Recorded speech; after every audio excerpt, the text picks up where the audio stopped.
Rata-rata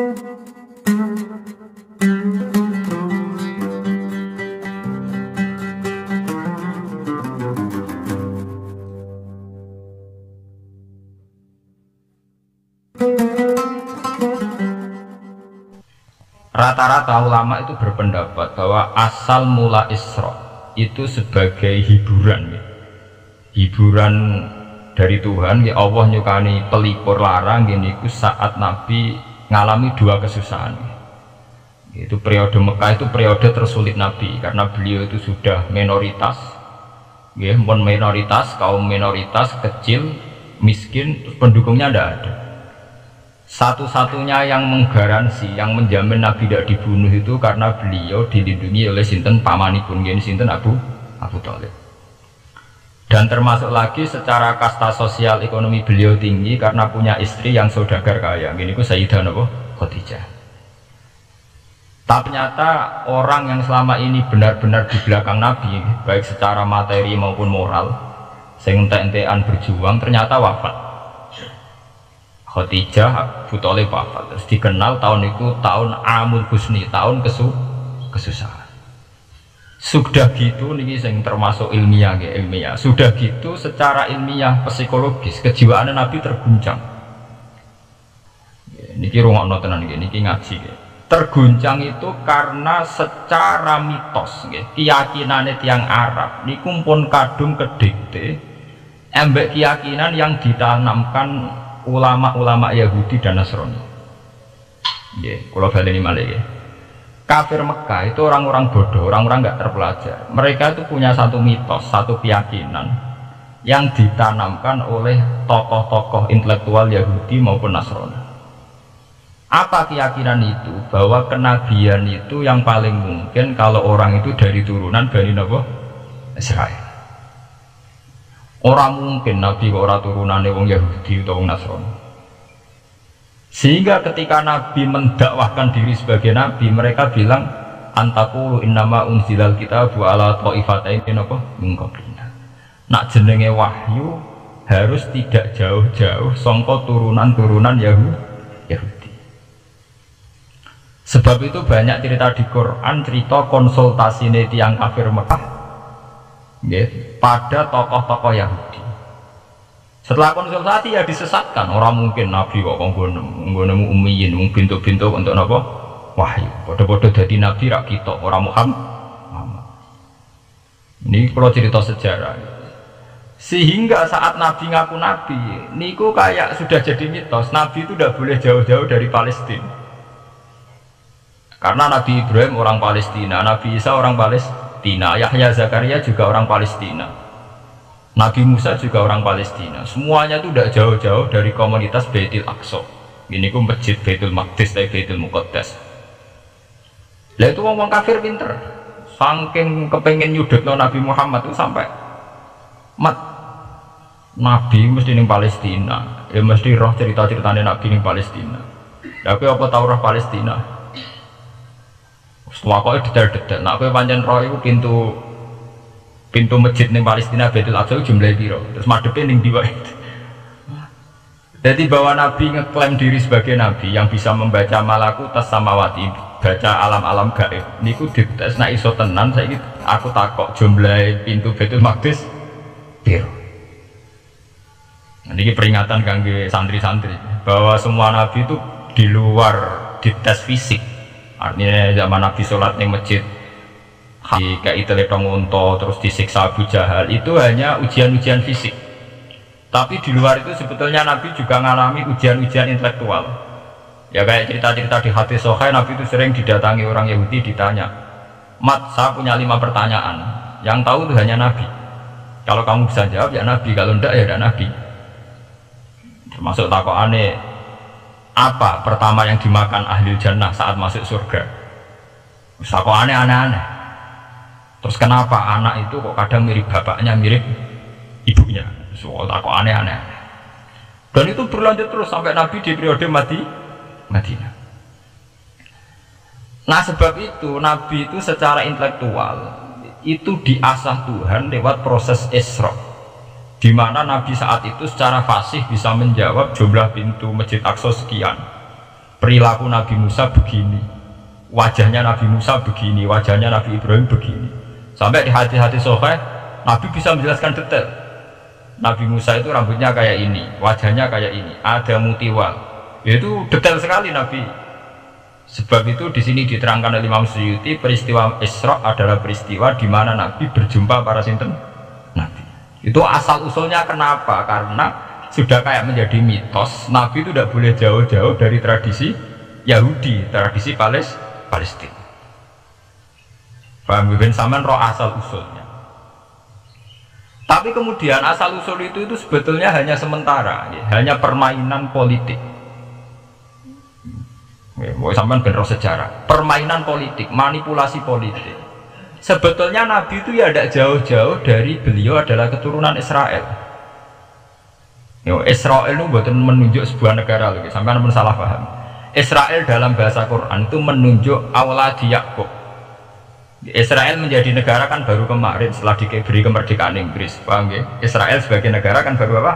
Kemarin, sehingga istilah Israel di Quran maupun di hadis adalah menunjuk awladi Yakub. So intinya di antara anak Nabi Yakub ono jenenge Yahuda. Yahuda di turunan-turunan itu Bani Yahuda niku diarani Bani napa? Israel. Ternyata setelah dirunut Nabi Muhammad itu ada beda jauh dengan keluarga Israel. Karena Nabi adalah turunannya Nabi sinten? Ibrahim. Okay. Nabi Ibrahim niku gada putra kalih sing gada turunan niku Ishak kalian Ismail. Ismail kalian Nabi Ibrahim disalak teng Mekah. Ini sing disebut Quran inni askantu min dzurriyyati biwatin ghairi dzi sar'in inda baitikal muharram. Terus saking Nabi Ismail nurun-nurun ngantos Sayyid Adnan. Ya, mulane nak teng berjanji disebut wa adnanu bila roy bin intadawil ulumin nasabiyah ila dzabihi Ismail nisbatuhu wa muntam. Secara teori ilmu nasab Sayyid Adnan jelas-jelas wa adnanu bila roy bin intadawil ulumin nasabiyah ila dzabihi Ismail nisbatuhu wa muntam. Tapi yang menjadi masalah yaitu tadi saya sudah bilang ya, seakan-akan Nabi Muhammad itu orang yang benar-benar berbeda dari dinasti itu, dari keturunan itu. Karena orang Yahudi, orang kafir Makkah di kepentingan menggagalkan kenabiannya Muhammad, sehingga dilecehno Muhammad bin Abi Kabsah. Oh Muhammad yang cilik di rumah tukangan wedes. Jadi gue nak seneng kiai kan, inna akramakum indawi atqakum. Cek Ben Karlan, cek Karmin pokoknya takwa ya kiai. Ya, itu enak lagi gedeng kiai itu kan. Anak Karlan ya kakek tinggal. Jadi saya Mekah yang ngoten niku. Jadi nak muni Muhammad bin Abdullah bin Abdul Muthalib itu terhormat. Mereka adalah orang-orang bangsawan di seputar Quraisy. Nabi itu kastane Quraisy. Jadi kalau Muhammad bin Abdullah bin Abdul Muthalib itu cek ketok terhormat. Wong kafir pinter nang istilahnya orang Muhammad bin Abdullah. Muhammad bin Abi Kabsah. Mergo cilike Nabi tahu di rumah. Cara kene ya Karlan yang penjara desa. Mulane Nabi tawangun wedhus, mergo tau di bapak angkat sing tukang napa? Wedhus. Lah wong Mekah pinter, dididik wong Yahudi. Nek istilahna aja Muhammad bin Abdullah bin Abdul Muthalib, iku cek kekerenan, terlalu napa? Keren. Di Muhammad bin Ibnu Abi Kabsah. Di wong nak seneng Pak Harto kan Soeharto jenderal besar. Nek sing gedeng wong komusuk kan repot. Oh, terus nyebut desa asli ini asal. Nek seneng bupati ya dari bupati. Orang nomor satu di Bojonegoro, nak gedeng golek asal usule. Sing ngoten mun sunatullah mulai riyen sampai kiamat ya. Sunatullah ini hati kelas napa? Mengkobel. Walanta jadi sunnatil lain napa? Tabdila. Ya akan begitu. Nah sehingga peristiwa Isra itu satu peristiwa rohani ya. Selain peristiwa rohani nanti akan diwajibkan sholat, juga ada peristiwa intelektual, ada pengajaran intelektual. Bahwa semua nabi itu harus punya tradisi yang sama, punya karakter yang sama. Jika nabi dalam proses Isra itu dipertemukan dengan Nabi Ibrahim, Nabi Musa, nabi-nabi yang lain. Dan di situ juga ada diskusi-diskusi. Paham ya? Niki penting ya, penting kalau terangkan karena kalau tanpa tradisi yang berkelanjutan, ya, yang disebut tenggene thariqah jenenge as-sanad al-mu'tabar. sanad sing mutabar utawi nak tenggene pondok-pondok kitab disebut sanad sing muttasil. Ini nanti semua tradisi kenabian akan melenceng. Kalau melenceng itu ngeri. Karena setiap orang mesti ada subjektivitas sendiri, punya versinya sendiri. Sehingga semua nabi harus model istilah politik punya platform yang sama, punya karakter yang sama, punya model yang apa? Sama. Nah, sebab itu secara intelektual Nabi Muhammad itu dikenalkan oleh karakter para nabi-nabi dulu. Detail. Satu Quran 30 juz.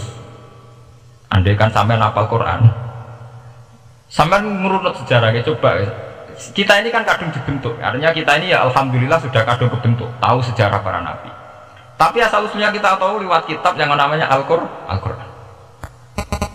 Supaya apa? Nabi Muhammad itu dibimbing bahwa Quran atau ajaran beliau benar-benar musaddiqal lima baina yadayhi, benar-benar selaras dengan ajaran sebelumnya.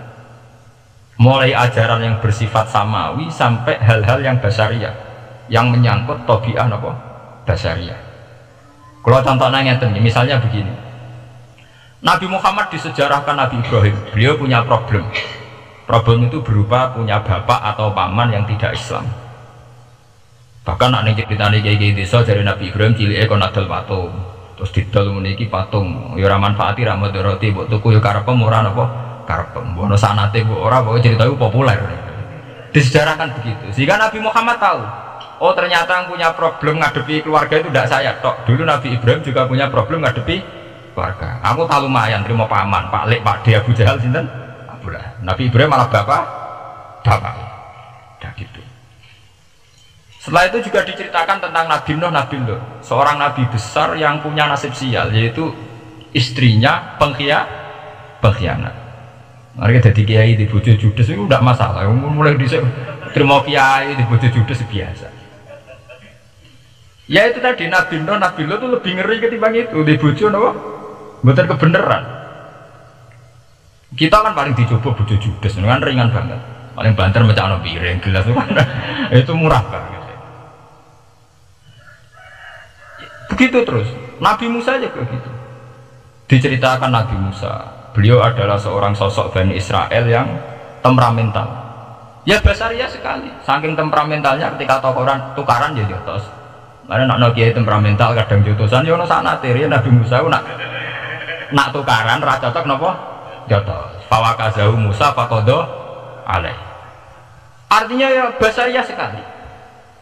Cerita ABG ini kubire nggih wonten saat beliau melarikan diri lalu ketemu cewek loro. Ya ora wentise barang Nabi Musa, waduh mari maksiat ae terus kon. Wadek aja mlaku ning ngarepku. Nah kena angin aku roh sikile mari nafsu. Aku nabi nafsu barang kan ra pantes. Nah ngono ke mlaku guri. Ya basariah sekali itu sampai detail. Terus ketika itu terus disuaka politik oleh Nabi sehingga menjadi tradisi bahwa semua nabi akan mengalami problem dengan kaumnya. Kemudian disuaka politik oleh komunitas yang berbeda, yaitu komunitasnya Syu'aib itu di luar pemerintahan Fir'aun. Sama seperti yang dialami Nabi Muhammad, komunitas Mekah itu menyiksa Nabi, bahkan mengimbargo sinten Nabi. Semua aliran dana, aliran ekonomi, akses dana, akses makanan itu ditutup di Mekah. Sehingga Nabi sampai dahar dedaunan, fisik bil jibalin apa Mekah. Tapi beliau diselamatkan oleh sahabat Ansor yang terpisah dari komunitas Ahlu Mekah. Itu mirip ceritanya Nabi Musa yang diselamatkan Nabi Syu'aib yang terpisah total dari komunitas Fir'aun. Ini penting kalau ulang tahun ini sehingga karakter-karakter kenabian itu tidak rubah, karakternya sama. Sehingga setelah kita mengenali karakter para nabi, kita mudah sekali mengenali nabi palsu. Paham ya? Mengenai kalau nabi palsu paling seneng musodek, ketara palsune. Lah sing repot sing ra ketara, mergo jenenge Ahmad Muhammad tak mirip. Mulane nek kowe ndek jeneng supaya ra aku nabi jenengno Kartolo. Mergo nak Ahmad bin Gulam ra jenenge Ahmad. Ana terkenal nabi nek ra jenenge Muhammad utawa napa? Ahmad. Mulane Ahmad bin Gulam pas ngaku nabi pengaruhnya gede mergo mirip. Mulane kula wingi takoki mahasiswa Jogja, Gus. Cara jenengan jeneng Jawa mbek Arab apa iki? Nak trennya akan nabi palsu apik Jawa Kartolo. Karena secara kriteria kenabian tidak akan masuk. Nah anak jenenge Kartolo atau Karmin itu tidak akan masuk kriteria wong sing bakal jadi nabi. Lah anak jenenge Ahmad tak mirip-mirip nabi. Oh Ahmad Hulam bin Mirza wani ngaku nabi mergo jenenge Ahmad. Musaddiq yang mergo musaddiqal lima bena ya deh. Lah anak Kartolo, Karmen, Karlan agak ono. Mulane saiki sing jenenge Jawa kudu syukur. Akan terbebas dari mengaku napa? Nabi. Lho syukur kan gak akan salah. Di barokah sampean jeneng Jawa orang-orang ngaku napa? Nabi. Selamat. Kudu syukur. Paham ya? Tidak apa-apa, itu harus dinikmati.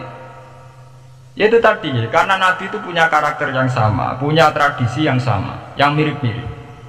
Itu kenapa Quran berkali-kali menceritakan sisi-sisi kenabian Nabi di luar Nabi Muhammad. Karena biar karakter Nabi Muhammad terbentuk, ya, terbentuk dengan karakter Nabi sebelumnya, tidak melenceng. Kemudian itu ditiru oleh ulama kita. Kita punya guru, guru punya guru lagi, punya tradisi yang sama. Nak mulang kudu istiqomah, santri loro lah kudu diulang. Nak sedati kiai aja mau patijun arep dhuwit. Pokoknya dilatih. Tapi dari kiai saiki orang patijun mripat abang, go dhuwit saiki abang. Dhisik dhuwit paling gede ra 50.000 ora ijo. Lah saiki 100.000 abang. Dadi saiki nak nasihati nak roh dhuwit aja mripate abang. Mergo ijo wis gak akeh saiki. Paham napa? Kena akal-akalan ngoten jan repot. Juga kalau di santri dapat, nak di bojo aja moro tangan. Kula mboten moro tangan, kula saduk kok moro sikil. Kena anekdot ngono rusak. Adu-adu ning bojone. Bojone loro, bare bojone nguap. Kowe jare rabi Pak ning coba, bojone jare loro fitnah. Sing bener telu.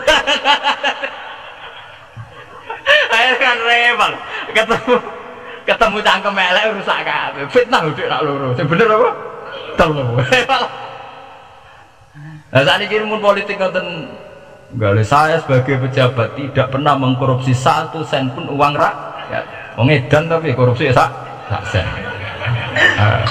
Wong ra waras tapi korupsi napa? Sak sen. Ngono miliaran kok. Korupsi napa? Sak sen. Ya mesti ae geneman. Ayo, jadi zaman akhir itu kayak zaman dhisik, kayak Abu Nawas kabeh. Jadi apa-apa niku mun mboten karu-karuan. Mun ya. Wah itu permainan kata begitu niki kula penting kula terangkan. Saya sebagai ahli Quran, orang yang banyak baca Quran, itu kita akan tahu betul betapa parahnya atau akibat negatifnya dari permainan kata itu. Dan itu dilegalkan Quran, disahkan Quran dalam beberapa ayat. Yaqulun apa yuriduna ayyudfi'u nurallahi bi afwahihim. Orang-orang Yahudi, Nasrani, kafir Mekah itu ingin sekali membunuh Islam lewat permainan kata bi afwahihim. Yaitu tadi misalnya kalau Muhammad bin Abdullah bin Abdul Muthalib itu kelihatan keren karena masih Bani Quraisy.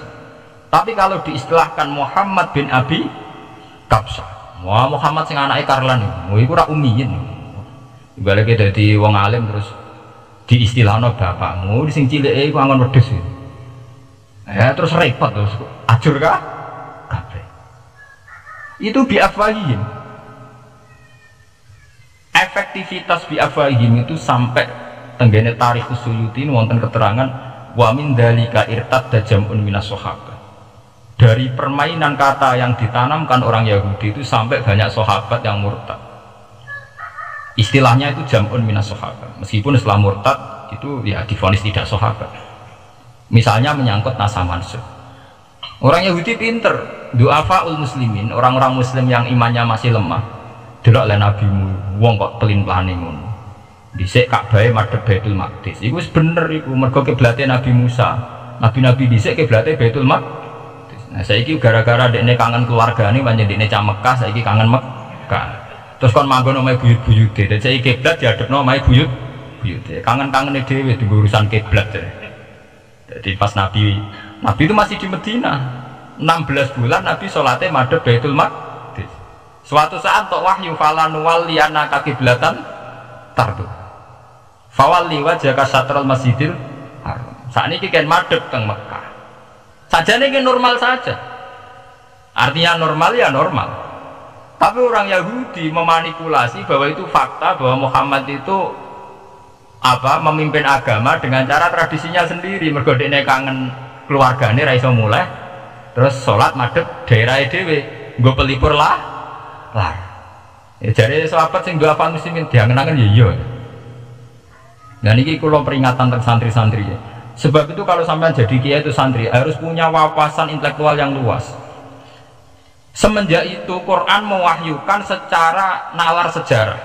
Ya ini sing disebut ayat Inna awwala baiti wudi'a linnasi lalladzi bi Bakkata mubaraka wa hudal lil alamin fihi ayatum bayyinatum maqamun Ibrahim.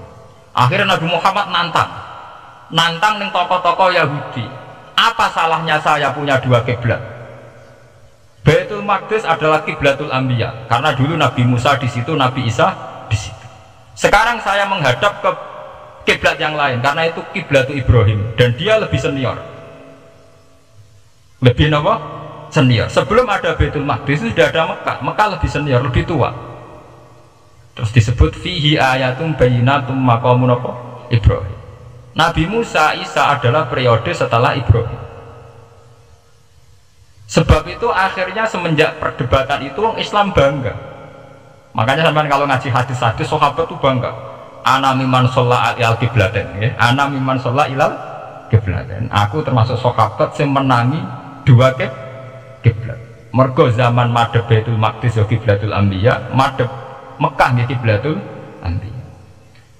Artinya apa? Perdebatan ini dimenangkan oleh Nabi Muhammad bukan karena mitos atau kultus atau taklid buta, tapi memang secara sejarah kiblat tertua adalah Mekah. Ini disebut inna awala baiti wudi'a linnasi lalladzi bi Bakkata mubaraka wa hudal lil alamin fihi ayatum bayyinatum maqamun Ibrahim. Artinya Quran tidak pakai teori mitos. Pokoknya Nabi ini saiki aku ya terserah aku, itu tidak begitu. Paham ya? Tapi diterangkan secara kesejarahan bahwa asal usul Mekah jadi kiblat itu rasional sekali. Bukan karena Nabi orang Mekah, boten. Memang dulu-dulunya Nabi Ibrahim berkiblat di situ. Jika Quran jawab inna awwala baiti wudi'a linnasi lalladzi bi Bakkata mubaraka wa hudal lil alamin. Terus kula bolak-balik masalah Isra. Niku masalah-masalah yang selain pelipur lalar itu ada petualangan intelektual, petualangan ilmiah, di mana Nabi Muhammad diperkenalkan oleh Allah, ya, diperkenalkan watak para nabi, pilihan hidup para nabi, bahkan tradisi-tradisi para nabi. Sehingga mangke teng hadis sahih wonten keterangan saat Nabi nyancang atau menambatkan khimar atau buruk itu ya di batu yang dulu dipakai para nabi untuk nyancang nopo khimar. Jadi tradisi itu dimulai dari barang-barang sepele. Carane nyancang buruk we nabi mirip sama dengan nabi-nabi yang apa dulu. Terus memulainya Mi'raj juga sama dengan nabi-nabi dulu. Bon niku sing secara ilmiah tarikhiyah. Saat ini sing menyangkut akidah firqah fil Islam. Nah, ini kalau terang. Menurut ahli sunnah, orang yang mengingkari Isra itu kafir. Ya kafir karena dzikra fil Quran, ya. Isra itu dzikra fil Quran. Makanya tadi saya jarang sekali pakai bahasa Mi'raj. Ya, tapi nak teng Indonesia kadung menang merjep peristiwa Isra dan apa? Mi'raj. Pokoknya bahasa kadung salah, kadung menangan ya menangan. Kadung istilah Isra dan apa? Sebetulnya yang disepakati ulama itu hanya Isra. Artinya yang memungkiri Isra itu kafir karena dzikra fil Quran.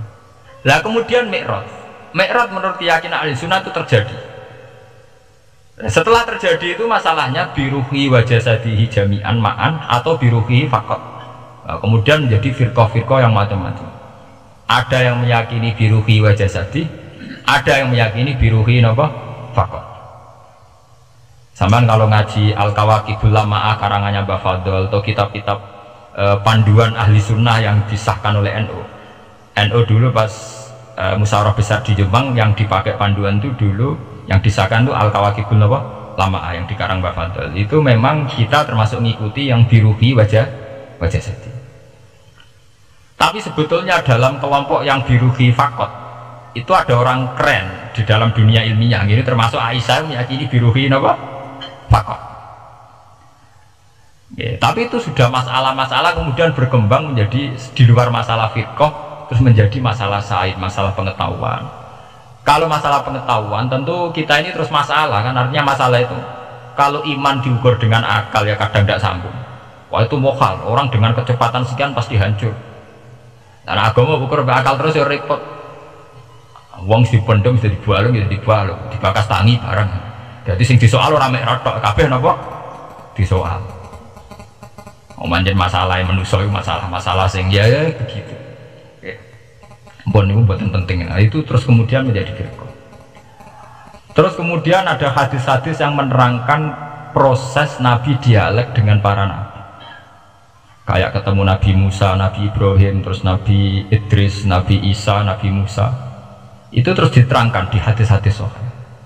Ini kalau balik tentang keterangan wau, sebetulnya pertemuan-pertemuan ini itu dimaksudkan Nabi biar punya tradisi yang sama dengan nabi-nabi sebelum.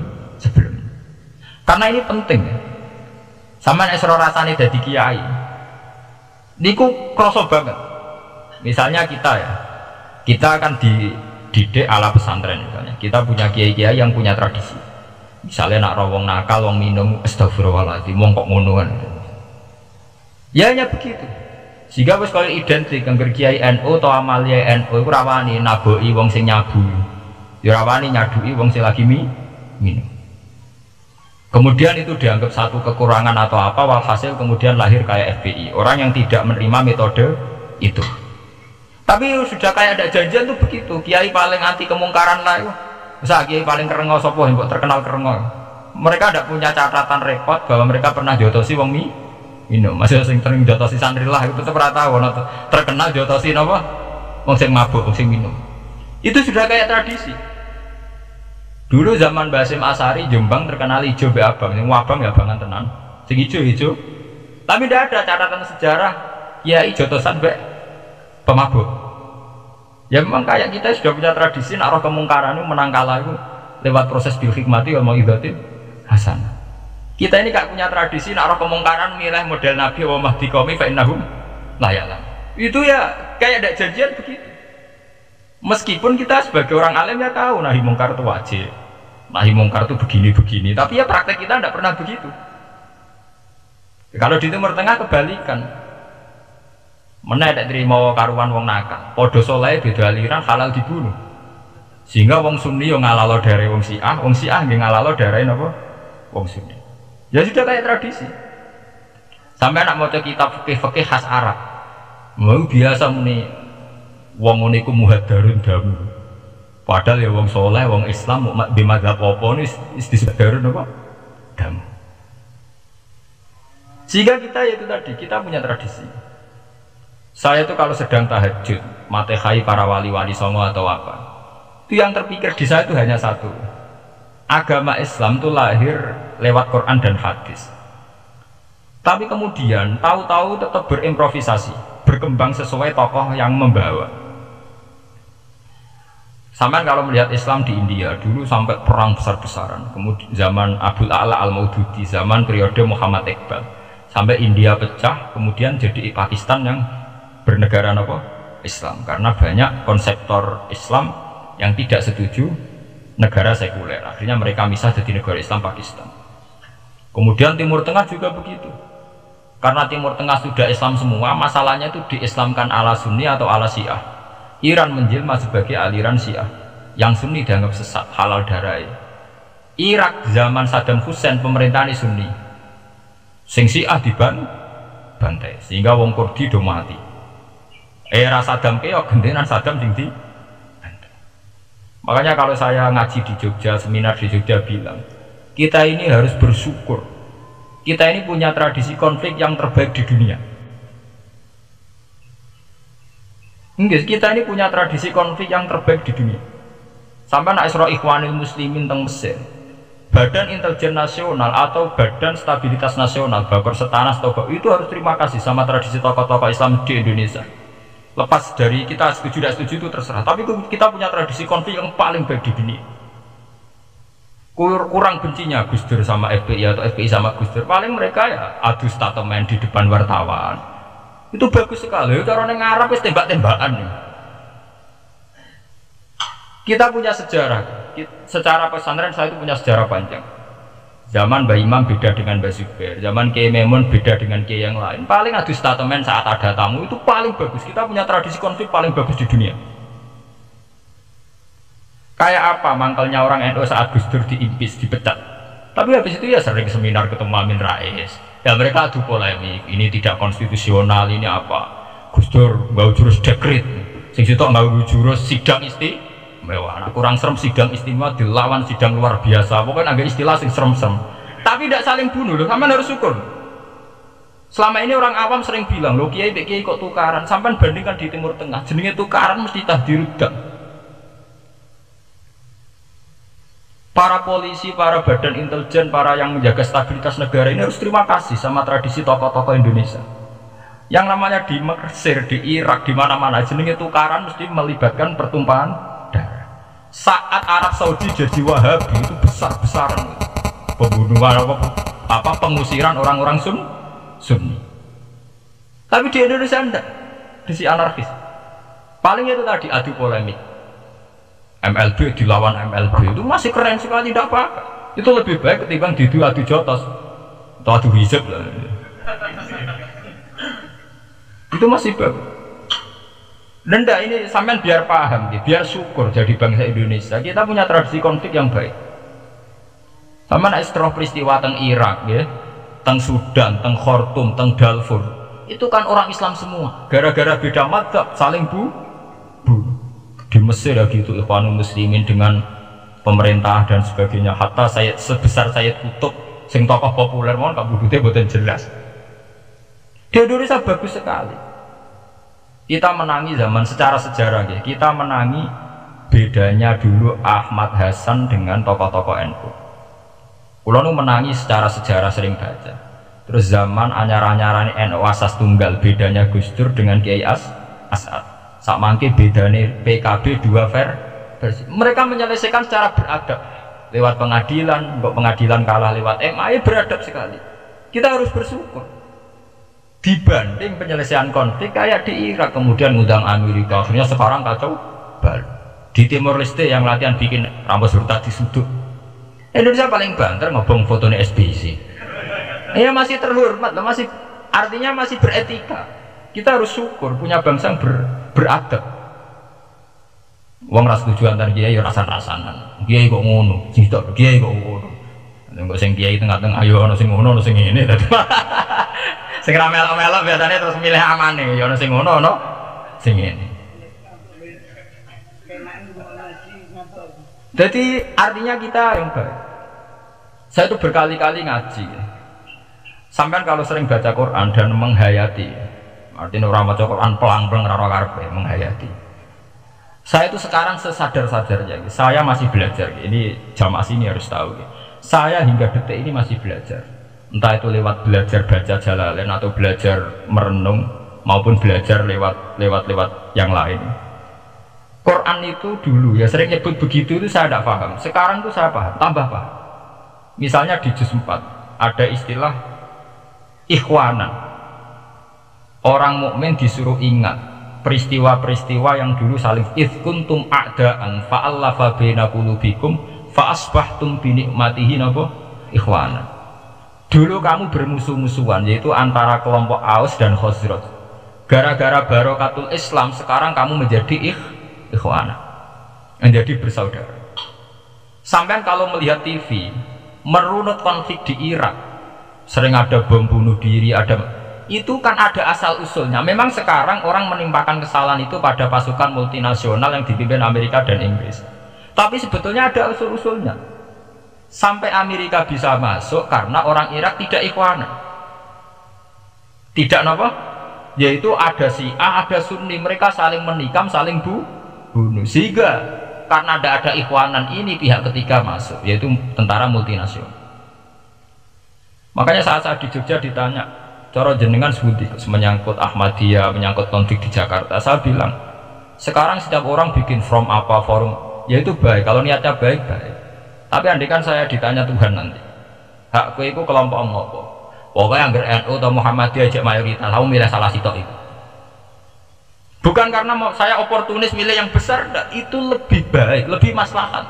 Karena kalau setiap orang merasa benar bikin kelompok sendiri akan menjadi kelompok banyak. Dan saat menjadi kelompok banyak, tentu konfliknya lebih tidak terpola, tidak apa? Terpola. Umpama Hasim tukaran di Din Samsudin itu terpola. Tapi nak anggur wong merasa di ketua dua tidak terpola. Bagaimanapun ikhwanan harus disyukuri. Ya, dalam kondisi berteman. Sebab itu Nabi sering ngendikan ilzamu jamaahirul muslimin wa man sadda bin mbok kamu itu ikut kelompok mayoritas saja. Jamaahirul muslimin cara bahasa netralnya mbok ya kamu itu ikut kelompok mayoritas saja. Karena kalau orang merasa benar kemudian bikin kelompok sendiri itu tidak ada selesainya. Lah aku lah cara nuruti GR sebagai kelompok dewi. Ngawi di umat, di pengaruh sing nyucup wis akeh. Tapi kalau semua orang merasa begitu kan repot. Mursid di kelompok dewe, tukang toriko di kelompok dewe, tukang ngaji di kelompok dewe. Modal kitab pirang-pirang jadi ono jamaah Jalalain, jamaah Mu'in, jamaah Fathul Wahab, sing iso ngaji, jamaah tahlil, jamaah istighosah. Ora ono bar itu. Saya tuh kalau ditanya di Jogja, meskipun saya kritis, artinya kritis itu mungkin terhadap satu fenomena kita tidak setuju atau Muhammadiyah dalam banyak hal atau satu dua hal. Itu tidak menjadi alasan kita untuk tidak mengikuti mainstream. Karena kalau mainstream ini dilanggar, itu kita tidak akan ikhwanan. Dan akibat negatif dari tidak ikhwanan adalah kayak kasus Iran. Iran itu kenapa tidak mudah diserang Amerika padahal punya nuklir? Karena mereka seragam Syiah semua. Itu lebih gampang, lebih susah. Lawan itu apa? Susah. Arab Saudi juga mudah diadu karena karuan seragam Wahabi semua. Kita ada bicara itu ya akidah, mungkin kamu bisa debat Wahabi itu benar apa enggak, tapi karena relatif aman nggak diacak. Indonesia juga gitu. Kenapa tidak banyak konflik? Karena orang itu Islamnya kalau udah NU ya Muhammadiyah, buat cocok cocok boleh milih, itu lebih mudah ketimbang ada faksi-faksi baru kemudian stabilitas menjadi tambah kacau. Lalu kalau saya loh ya, saya pribadi menghimbau melihat ayat itu dihitung Tuhan sampai Allah ngendikan apa ifkuntum a'daan fa'allafa baina qulubikum fa'asbahtum bi ni'matihi apa. Kekuatan sebuah negara itu bukan karena senjatanya canggih tapi karena rakyatnya tidak bentrok. Ya bayangkan kayak Indonesia. Andai kan Jawa itu mayoritas Islam. Kemudian mereka ingin mendirikan negara Islam. NTT merasa tidak diwongke terus keluar dari Indonesia. Nanti Maluku, Ambon juga gitu. Daerah-daerah yang Islamnya ada mayoritas begitu. Kayak apa susahnya militer? Andai kan setiap kelompok itu punya jamaah besar, terus sering bikin muktamar SBZ berbakar muktamar NU, Muhammadiyah. Kabeh wong di kelompok pra kesel SBZ, gak sudah jadi presiden. Moga setiap forum umat Islam gawe napa? Kok gawe muktamar? Iku muktamar urung ana tandingane, wis pirang-pirang.